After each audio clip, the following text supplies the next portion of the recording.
Welcome back to Across the Aisle. My name is Gail Garbrandt, and thank you for joining us. The show is on Tuesdays at 7 o'clock p.m. and Fridays at 4:30 p.m.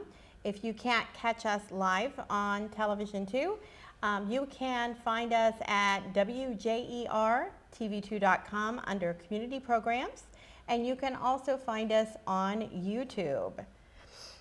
Today we have a special guest with us, Mr. Kurt Braden, who is the State Central Committeeman for the 29th District in Stark County, Ohio. And we're going to be talking this evening about the upcoming presidential nominating conventions for both the Democratic National Committee and the Republican National Committee. My friend, Mr. Braden, has attended 4 of the conventions and has lots of insight as to what really actually happens at the convention, some of the processes and decisions that are made, and we felt that it would be very beneficial to share that information with our viewers. So we're going to start out with talking about location. So Kurt, this has been such a historic election in so many ways, with Mr. Trump and Secretary Clinton as presumptive nominees of the 2 parties. What do you have to say in general about this exciting process? Well, I think it's just been a terrific primary process, and primaries are important because they're party builders. And fortunately, we had Bob Bennett earlier was chairman of the Ohio Republican Party, and through his efforts over many years was able to establish the Republican convention to be in Cleveland, along with Joanne Davidson and many others. It was a big group effort, but Chairman Bennett was really the one that headed it up. As far as the primary process, it's very exciting to watch all the rhetoric and involvement by leaders and individuals throughout our country. Mm-hmm. It's been really interesting with so many candidates on being engaged in the primary process this time that the average citizen has got to meet some new people that they hadn't seen before, have gotten to know some people that they thought perhaps they had figured out in a different way. And so I agree, primaries are a great thing, and they're very good for the big D, democracy. The Democrats are going to be in Philadelphia, as Mr. Braden alluded to. The Republicans will be in Cleveland.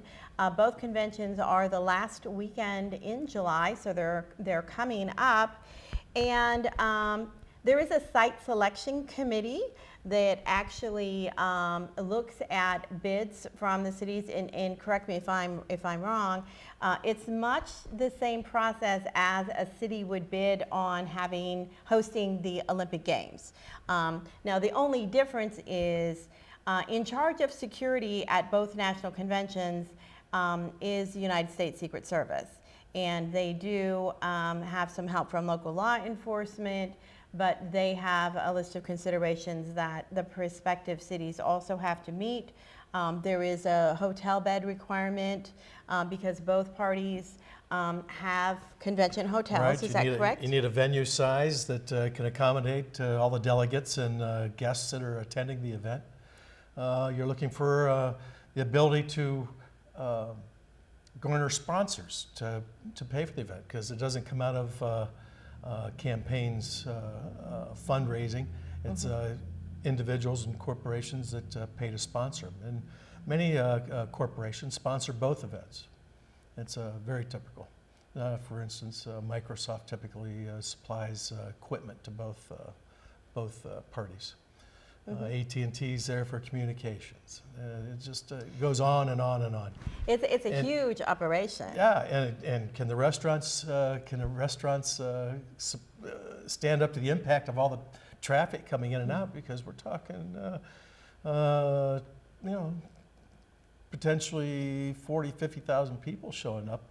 From all over the United States. Right, right. And it's my understanding, they're staying as far south as Fair Lawn and as far west as Cedar Point. And they'll be taking buses in. I've been to, when I was in Tampa We actually stayed in St. Petersburg, St. Pete Beach. New York City was actually very close. We were at Times Square, only a few blocks from Madison Square Garden. Minneapolis, the convention was, actually the convention was in St. Paul, but our hotel was in Minneapolis, and it was about a half an hour bus ride. And it's fun because everybody's excited to go, and usually leaving from maybe a pre-session event for the convention. Great.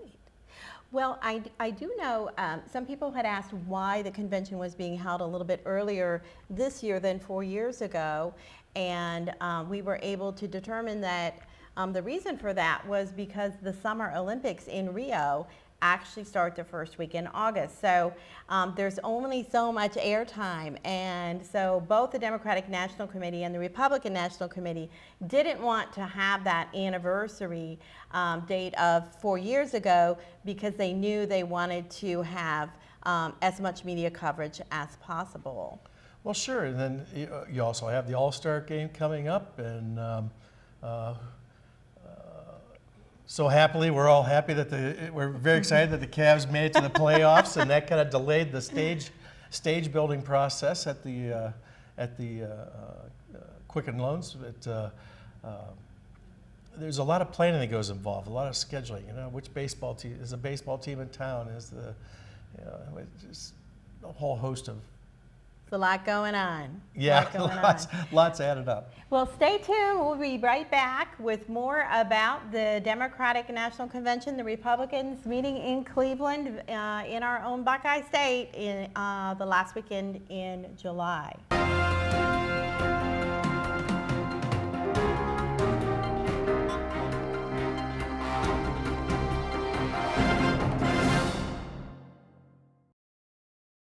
Hi, I'm Elaine Miller with Naturally Green Cleaning Service. My company serves both commercial and residential clients. We do general cleaning, spring and fall, empty homes to get them move-in ready, and final cleans for new construction.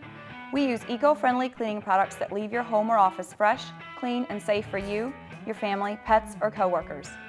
Our focus at Naturally Green is to provide excellent customer service paired with outstanding work to build a relationship of trust with you, our clients. Having served the area 4+ years, we have had many referrals and testimonials that you can access on our website at www.naturallygreencs.com.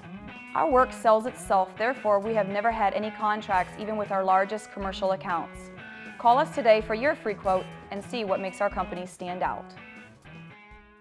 Myers & Miller Podiatry provides complete foot and ankle care to patients of all ages. The practice was established in 2000 by Dr. Adam Myers and has grown to include Dr. Andy Miller in 2007, Dr. Jason Bakich in 2010, and most recently Dr. Kristen Henry in 2015. Our core values of respect and honesty are the basis for how we manage our practice, and we continue to grow by building relationships with our patients in order to better serve their needs. Myers & Miller Podiatry serves Tuscarawas and Holmes counties with offices in Dover, Sugar Creek, Newcomerstown, Millersburg, and our newest location in Yorksville. Let's get started with building our relationship.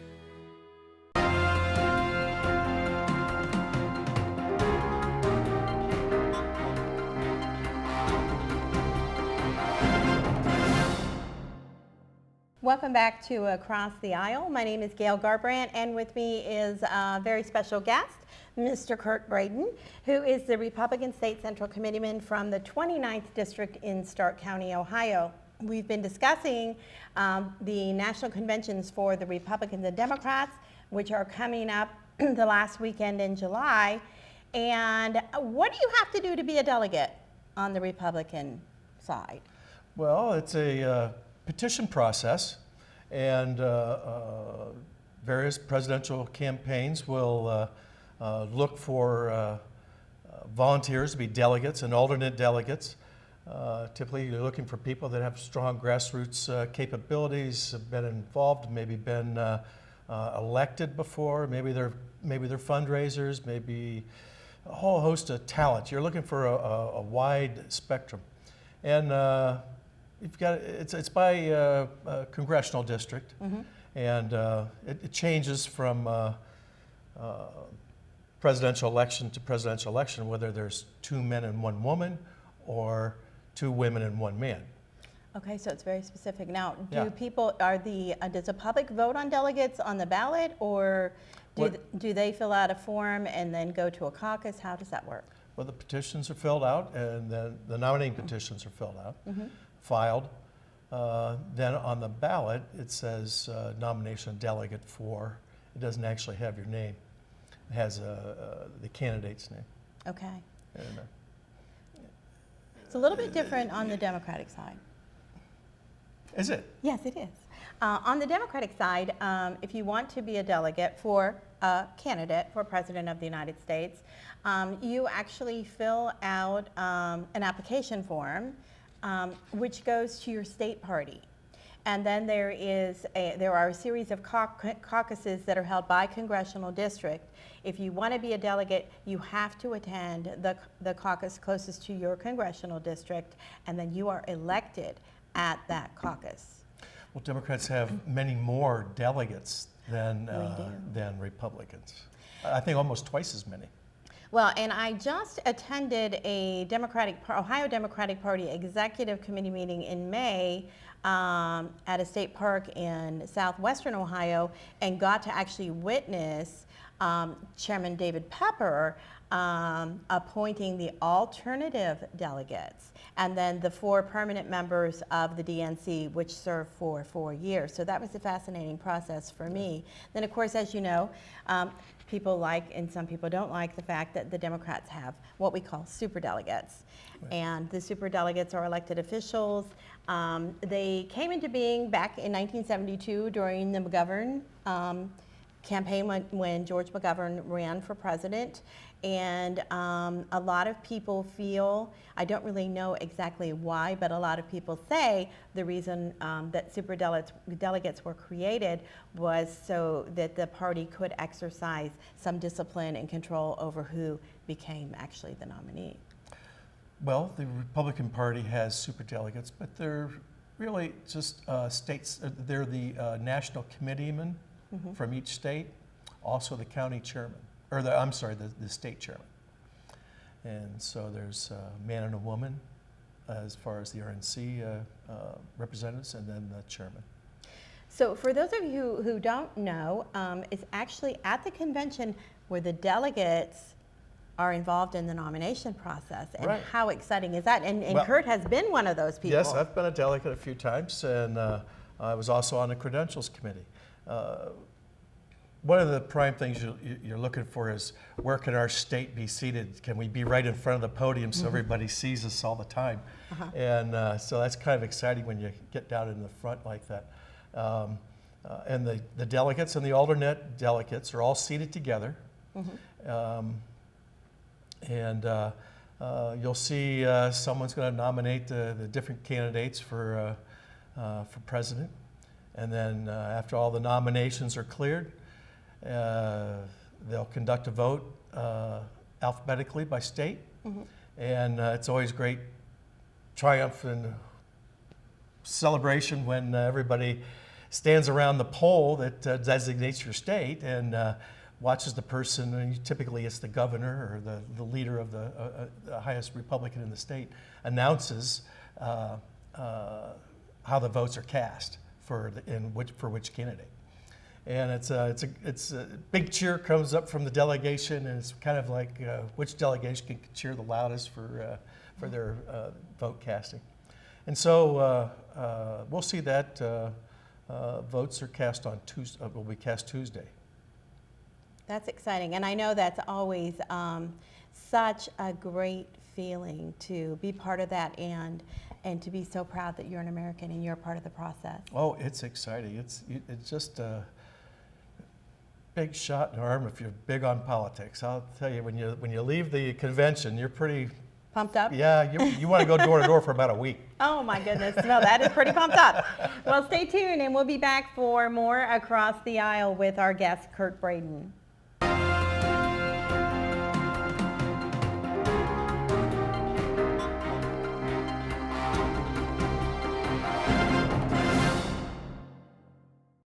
WJER and TV2 would like to introduce you to a new website, WJERTV2.com, where you can watch exciting high school football, soccer, and volleyball replays from TV2 Sports on your home computer, smartphone, or tablet. Also watch the latest episodes of TV2's original programming, Sports Talk, The Garden Girl, The Not So Shy Chef, Off the Record, and Medical Minutes, as well as catch up on local community news and search for local businesses. So make sure to check out the new WJERTV2.com community website where everything's local.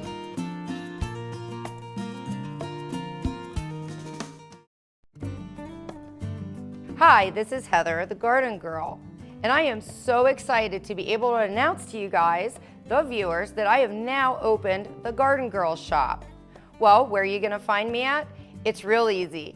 I'm located at 1881 7 Mile Drive, tucked in behind the Point Cafe. So come visit me Wednesday through Fridays from 10 to 6, Saturdays from 10 to 4, Sundays from 11 to 3.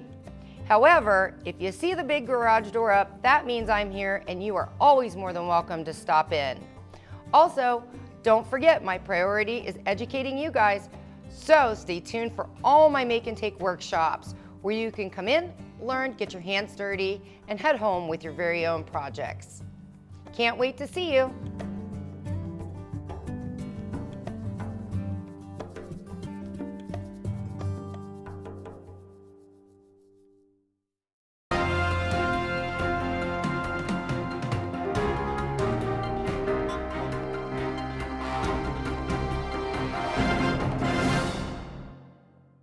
Welcome back to Across the Aisle. I'm Gail Garbrandt, and with me is my friend Kurt Braden, who is the Republican State Central Committeeman from the 29th District in Stark County. We have been discussing the very exciting upcoming national conventions for both the Democrats and Republicans, where the presumptive nominees will actually become the official nominees of the party.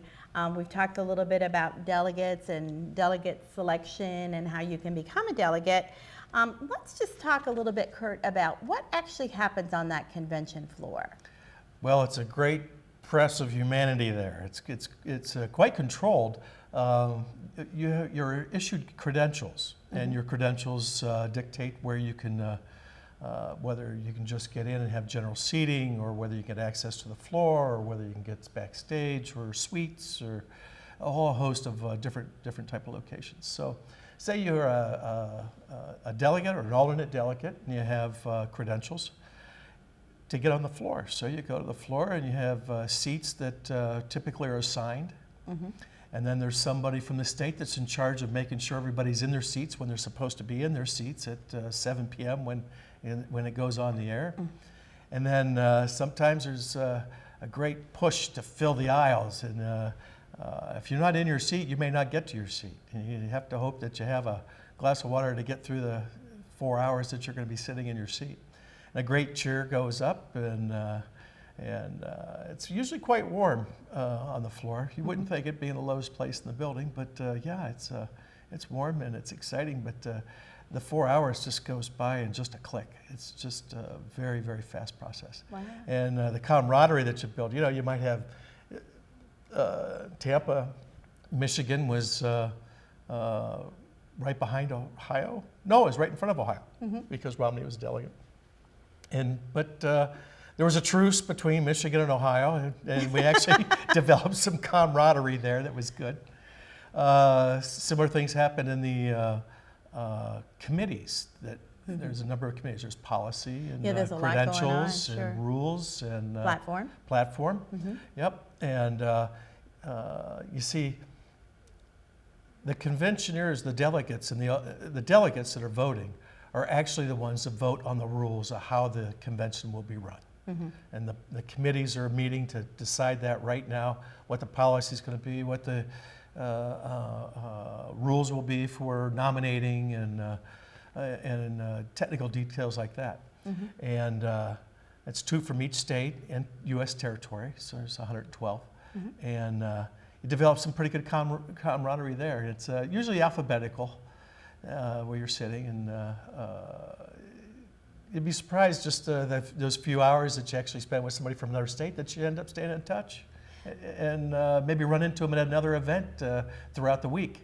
Sure. And and those committees, they all meet the week before, so they're meeting right now. Next week's As the we convention. speak, sure. Yeah. Well, having been to 4 national conventions, have you fostered relationships with people that you do see every 4 years, the same people? Or is it a whole new group of people that you're running into? Well, as far as Ohio goes, it's many people.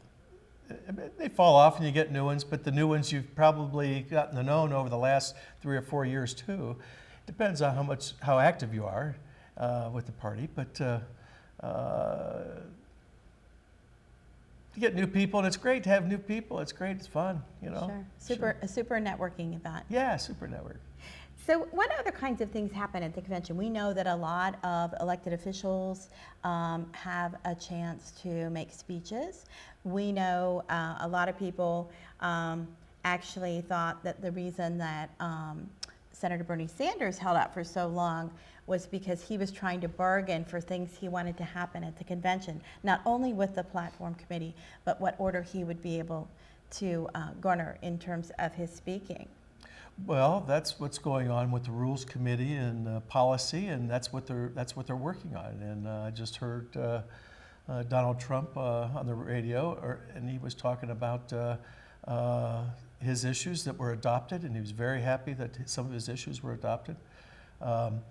As far as the day event, what happens during the day, you could start out with a breakfast with maybe Condoleezza Rice speaking at the breakfast, and then roll into a luncheon where John Husted, the Secretary of State of Ohio, is giving a speech, and then you might go to an event in the afternoon where Senator Rob Portman is speaking, and after that you walk off to the convention for 4 hours, and then there might be an after party after that, and so maybe you get home, you know, the convention's till 11. By the time you get out through security and everything, it's probably 12:30, and you get up about 3 or 4 hours later and do it again.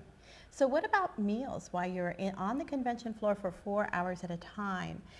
So you said there's like probably a breakfast before the morning session starts. Do they break for lunch? Well, that's usually at the hotel. Okay. And there's a couple of days where there's sessions during the day, but most of the sessions start in the evenings. Okay, I gotcha. Yeah.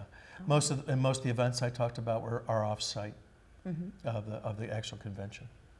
Well, it sounds like a lot of fun and a lot of work. It's a lot of work to go. And something else people may not know is that everybody pays their own way. You pay your own transportation, you pay your own lodging, you pay Meals, the services, right. fees, everything. You pay yourself. Yeah. I know I had gotten a call from one of the local radio stations here right about the time of delegate applications, and they said, is anyone from Tuscarawas County going to the Democratic National Convention? And I said, I don't believe so this time. And they wanted to know why, and I said, well, I think part of it is the distance, that you have to fly to Philadelphia. You do have to pay for that yourself. You do have to pay for your hotel, your meals, whatever else that you need, while you're there for. It's your summer vacation. Well, there you go. There you go. For people like us who love politics. Yeah, love it. Yeah, right. Okay. And then I know that these are tremendously condensed in terms of time, and it goes by so quickly, but there's a lot of people working as soon as this convention is over on starting to look ahead for the next 4 years. And in Ohio, with both parties, there's 2 people that really have developed an expertise for this, and correct me if I'm wrong. On the Republican side, I believe it's Chris McNulty, who's been kind of your convention guru. Sure. And on the Democratic side, it's Bill DeMora, who has been our convention guru.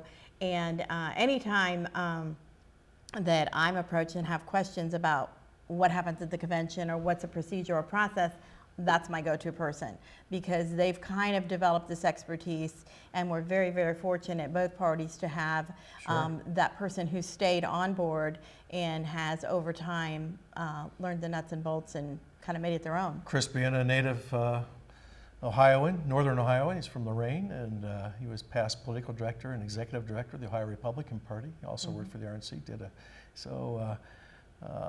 he was very excited about being in charge of this convention this time. And, you know, same thing with Bill DeMora. Bill DeMora, political director of the Ohio Democratic Party, actually started out in politics, I believe, and I'm probably going to misspeak, working on Lee Fisher's campaign when he was still in the legislature, and then ran for Attorney General all those years ago. So it's amazing that some of these people kind of stick around for a long time. Yeah. So this is a wonderful, exciting time for both parties. It's a time for parties to come together and be unified for the fall election, to craft our messages based upon that platform that will be adopted at the convention, and move forward to fall ready to debate and give the voters some important information about the differences between the parties and the candidates so they can make more informed choices. It's going to be an interesting fall. This is the kickoff and for the rest of the season, and I'm looking forward to working for our candidate and get him elected President of the United States. Well, you know, a lot of people used to say that the kickoff for the election was always Labor Day weekend, but I think in presidential years, it's the convention, because the moment they walk out of that convention hall as the official nominee, as we say, let the games begin. So thank you so much for joining us again on Across the Aisle. Thank you, Kurt. Well, I know thank you, how Gail. busy you are. It's very Kurt good and I to have see you been again. very, very good friends for a very, very long time, even though we wear different political hats. So Yep. it's nice to know that we can come together and share this information with you. Again, the show is on Tuesday evenings at 7 p.m. on TV2. Or Fridays at 4:30. If you are working or busy or cannot catch the show on television, you can go to www.wjertv2.com and look for under community programming for Across the Aisle. That's the name of our show. And you can also find the episodes all the way back to the beginning, which was 2 years ago, on YouTube. So on behalf of the two of us and all of us here at TV2, have a great evening, and thank you very much.